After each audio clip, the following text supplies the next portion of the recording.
Okay, magandang araw po sa lahat mga boss. Tangilig Street, Lawak Pangasinan Project. Part 12. So dito ulit tayo sa labas mga boss. Ayan, liha oh. Nagamay na ni Picho yung pagliha ng makina oh.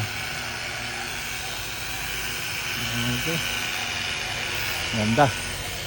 So masilya ulit tayo rito sa sa labas.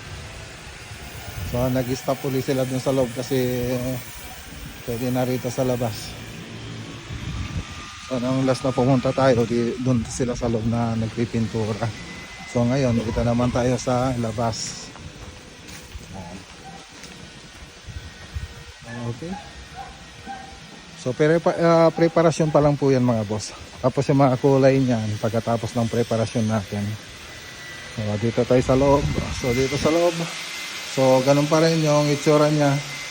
So hindi pa nilagay yung PVC ceiling panel. Kasi ito yung isang kwarto. Ayan.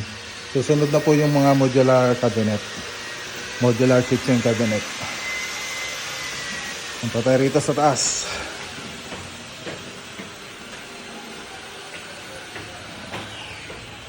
So ayun, nakapag-primer na po dun sa ibang parte.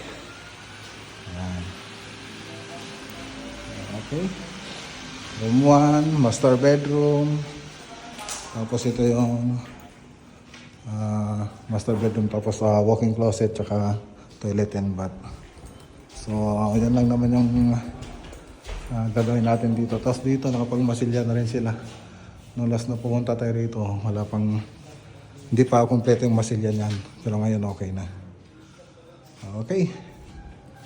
So yan lang yung update dito sa Lawak Pangasinan Project. Magandang araw po sa inyong lahat at God bless.